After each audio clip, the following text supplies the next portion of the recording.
नमस्कार, मी सुरेश चिरडे. आपण पाहतात महाराष्ट्र 24 न्यूज. यवतमाळ येथे जिल्हा परिषदेचे हजारो शिक्षक रस्त्यावर सामूहिक रजा घेऊन शिक्षकांचा जिल्हाधिकारी कार्यालयावर महामोर्चा. विद्यार्थी व शिक्षक यांच्यावरील संच मान्यता बाबतचा दिनांक 15 मार्च 2024 व कंत्राटी शिक्षक भरतीचा शासन निर्णय रद्द होणे व इतर प्रलंबित मागण्याच्या संदर्भात आज दिनांक 25 सप्टेंबर रोजी यवतमाळ जिल्ह्यातील हजारो शिक्षकांनी महामोर्चाद्वारे जिल्हाधिकारी यांना मागण्यासंदर्भात निवेदन दिले. शिक्षकांनी जाहीर केलेल्या आंदोलनानुसार जिल्हा परिषदेचे शिक्षक काळ्या फिती लावून शासन निर्णयाचा विरोध करीत आहे. तसेच सर्व प्रकारच्या प्रशासनिक व्हॉट्सअप ग्रुपवरून शिक्षक बाहेर पडले आहेत. तर आज दिनांक 25 सप्टेंबर रोजी सामूहिक किरकोळ रजा घेऊन शिक्षक व पालक यांनी यवतमाळ जिल्हाधिकारी कार्यालयावर महामोर्चा काढला.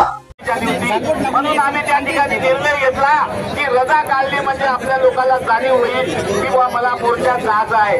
रजा काढण्याचा एक रजा गेली. काही लोकांनी असा प्रश्न केलेला आहे की आपल्या रजाचं काय होईल. रजा मी तुम्हाला एक सांगतो, 15 दिवस जरी शाळा बंद करण्याची वेळ आली तर तुमच्या केसाला धक्का लागणार नाही.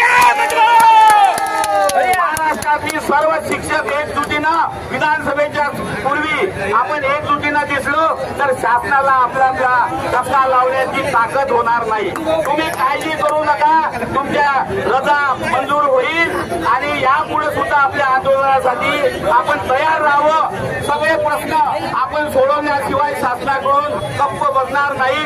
यानंतर पुन्हा आमची पुण्याला 2 दिवसात बैठक होणार आहे. 29 तारखेला पुन्हा शिक्षण मंत्र्यांनी बोलावलेला आहे. मित्रांनो, 2-3 प्रश्न जरी सोडवले असतात अनेक आपल्याला ते अर्धवट क्लिअर पाहिजे नाही. 15 सप्टेंबरचा शासन निर्णय, 15 मार्चचा शासन निर्णय आणि 5 सप्टेंबरचा शासन निर्णय कोणत्याही परिस्थितीत रद्द झाला पाहिजे. सगळे मुलांना गणवेश मिळाले पाहिजे.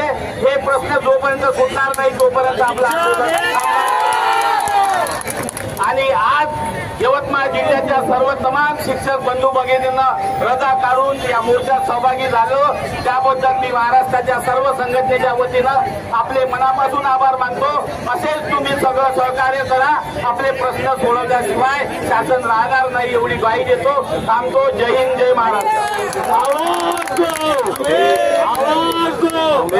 अफजल खान, ऋषिकेश हिरासह मी सुरेश चिरडे, महाराष्ट्र 24 न्यूज दिग्रस, यवतमाळ. आमच्या पुढील बातम्याच्या अपडेट पाहण्याकरिता आताच आमच्या चॅनलला सबस्क्राईब करा व बेल आयकॉनवरती क्लिक करा. धन्यवाद.